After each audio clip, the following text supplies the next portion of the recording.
السلام علیکم ورحمۃ اللہ وبرکاتہ۔ جب سے شہاب حج کے لیے روانہ ہوئے ہیں تو کئی سارے لوگ پیدل حج کے لیے روانہ ہو چکے ہیں۔ اب ایک نئے شہاب فیروز آباد میں پیدا ہو گئے اور یہ جناب بھی کل شام کو پیدل حج کے لیے روانہ ہو گئے۔ اب ان سے پوچھا گیا کہ آپ کیسے گھر سے نکلے، آپ کو کیسے یہ خیال آیا کہ میں پیدل حج پہ نکلوں؟ تو انہوں نے کہا کہ بھائی میں نے نیت کی، پھر اللہ کی طرف سے حکم ہوا تو میں نکل پڑا۔ اور جب ان سے پوچھا گیا کہ آپ کا پلان کیا ہے تو کہا کہ کوئی پلان نہیں ہے، سب اوپر والا کروائے گا۔ جب ان سے پوچھا گیا پاسپورٹ ہے، کہ نہیں اللہ کروائے گا۔ ان سے پوچھا گیا کوئی ویزا ہے تو نہیں اللہ کروائے گا۔ اور پوچھا گیا کہ کوئی روڈ میپ ہے کہ آپ کس راستے سے ہو کر جائیں گے، کس ملک سے ہو کر جائیں گے؟ تو کہنے لگے مجھے کچھ نہیں پتا، سب اللہ آپ کے اوپر ہے، سب اللہ مجھے کرائے گا، میں ایسے ہی نکل گیا ہوں اللہ کو راضی کرنے، حج کرنے کے لیے۔ سب سے پہلے آپ ویڈیو دیکھیے، یہ فیروز آباد کے ہاشم صاحب ہیں جو پیدل حج کے لیے کل شام کو روانہ ہوئے ہیں۔ جو آج پیدل حج یاترا کو آپ اپنے گھر سے روانہ ہوئے ہیں، کیا سادن لے کے گھر سے روانہ ہوئے ہیں؟ سادن کچھ نہیں ہے، خالی ایک بیگ ہے۔ خالی بیگ۔ اچھا، آپ کا سفر کس طریقے سے آگے کا طے ہونے والا سر؟ میرا راجستھان جانا ہے۔ راجستھان سے ہوتے ہوئے آپ کدھر نکلیں گے؟ جودھ پور۔ اب اس ویڈیو کو دیکھنے کے بعد آپ کیا کہیں گے؟ سوچئے ذرا، جب غیر مسلموں کو اس ویڈیو کی بھنک پڑے گی تو کیا سوچیں گے؟ اچھا، آج سوشل میڈیا کا زمانہ ہے، چاروں طرف ویڈیو پھیل گئی ہے، بہت سارے لوگ دیکھ چکے ہیں، سمجھ لیجئے کہ 90% دنیا کے لوگ دیکھ چکے ہیں اس ویڈیو کو جو پیدل حج کے لیے نکلے ہیں۔ تو ان کے سامنے ہمارا کیا ریکارڈ جائے گا؟ وہ کیا سوچیں گے ہمارے بارے میں؟ کیا کہیں گے کہ یہ ہیں بیوقوف لوگ؟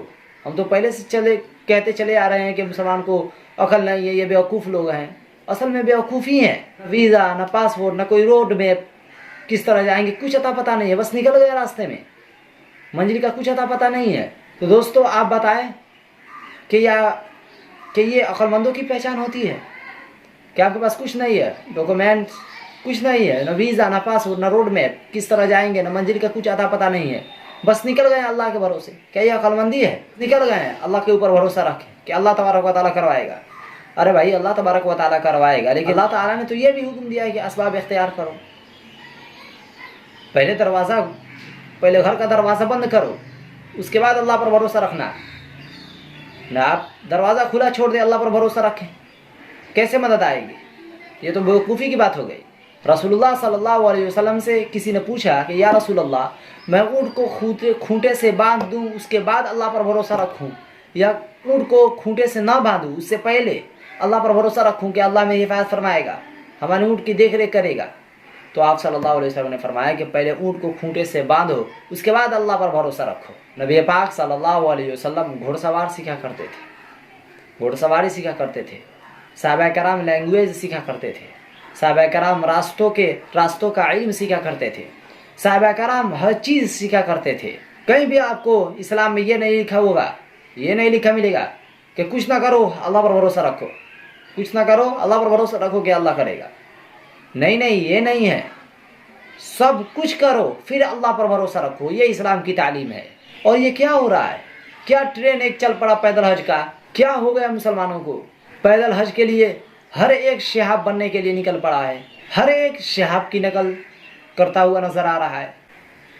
کل یہ ہاشم بھائی نکل گئے کل شام کو، پھر ایک مستانگ بابا ہیں وہ بھی نکل گئے ہیں، اور ہزاروں کی بھیڑ ان کے ساتھ لگی ہوئی ہے کہ واہ واہ بہت اچھا کام کر رہے ہیں، بہت اچھا کام کر رہے ہیں۔ ایسا لگ رہا ہے کہ پورا سارا دین کا کام انہوں نے ہی سنبھال رکھا ہے، دین کا جو سب سے بڑا کام ہے یہی کر رہے ہیں۔ ارے میرے بھائی کیا ہو گیا ہے اس قوم کو؟ کیا ہو گیا ہے ہمیں؟ آپ بتائیں کہ غیر مسلم ہم پر ہنسیں گے نہیں؟ حج ایک مذاق بن کر نہیں رہ جائے گا کیا؟ اسلام کی تعلیمات مذاق نہیں بن جائے گی؟ غیر مسلم یہی کہیں گے نا کہ بھائی مسلمانوں میں بھی وہ ساری چیزیں ہوتی ہیں جو غیر مسلموں میں ہوتی ہے۔ غیر مسلم کیا کہیں گے کہ ان کی کاوڑے یاترا ہوتی ہے تو مسلمانوں کی یہ یاترا ہوتی ہے، حج یاترا ہوتی ہے، کل سے وہ یہی کرنا شروع کر دیں؟ ہمارا کیا ریکارڈ جائے گا ان کے پاس؟ ایسا نہ ہو کہ آنے والے دنوں میں کاوڑ یاترا کی طرح یہ بھی ایک یاترا بن جائے، اور حج جو ایک عبادت ہے وہ مذاق بن کر رہ جائے۔ اور آپ پیدل حج کے لیے نکل رہے ہیں اور آپ کے پاس کچھ پلان ہی نہیں ہے، نہ ویزا ہے، نہ ڈاکومنٹس ہیں، نہ راستے کے میپ ہیں، کس طرح جانا ہوگا، کس طرح جانا پڑے گا، یہ کچھ معلوم نہیں ہے۔ آپ بتائیں کہ جب یہ ہم ویڈیو جب یہ میڈیا کے ذریعے سوشل میڈیا کے ذریعے جب دنیا والوں کو یہ پتہ چلے گا تو ہمارا کیا امیج ان کے سامنے جائے گا، وہ کیا کہیں گے جب ان کے پاس ہماری ویڈیو جائے گی تو وہ کیا سوچیں گے، کیا کہیں گے کہ دیکھو یہ ہے مسلمان، یہ ہے بیوقوف لوگ، یہ نکل پڑے ہیں گھر سے اور کچھ پتہ نہیں ہے، نہ ویزا ہے، ان کو پتہ ہی نہیں ہے کہ جب کہیں جانا پڑتا ہے تو ویزے کی ضرورت پڑتی ہے یا پاسپورٹ کی ضرورت پڑتی ہے یا ڈاکومنٹس کی ضرورت پڑتی ہے، روڈ میپ کی ضرورت پڑتی ہے، کس طرح جانا ہے اس کی ضرورت پڑتی ہے، کچھ عطا پتہ نہیں ہے، بس نکل گئے۔ ہم تو شروع سے کہتے آ رہے تھے کہ بیوقوف ہوتے ہیں مسلمان، آج دیکھ بھی لیا۔ میرے عزیز بھائی، جو یہ ٹرین چل پڑا ہے پیدل حج کا، آپ اس کے پیچھے چل کر خدا کے لیے اسلامی تعلیمات کو، شریعت کے حکم کو، مسلمانوں کو نظر انداز مت کیجیے۔ میں ان کے جذبے کو سلام کرتا ہوں، ان کی ہمتوں کو سلام کرتا ہوں، لیکن جس سے پوچھو وہ کہہ رہا ہے کہ میں اللہ کی رضا کے نہیں نکلا۔ ارے بھائی، آپ کو پتہ بھی ہے کہ اللہ آپ سے راضی ہے یا نہیں ہے؟ کیا آپ کے پاس جبرائیل آئے تھے؟ کیا آپ کے پاس کوئی فرشتہ آیا تھا؟ یا آپ کے پاس کوئی وحی آئی تھی کہ پیدل حج کے لیے نکل پڑو اللہ راضی ہو جائے گا؟ کوئی نہیں آیا تھا۔ آپ بتائیں مجھے، اگر پیدل حج پہ جانا یہ بہت عظیم الشان عمل ہوتا، پیدل حج پہ جانا یہ بہت بڑا کام ہوتا، یہ بہت زیادہ اس کا ثواب ملتا، تو آپ بتائیں کہ رسول اللہ صلی اللہ علیہ وسلم نے کتنی بار پیدل حج کیا، یا صحابہ کرام نے کتنی بار پیدل حج کیا؟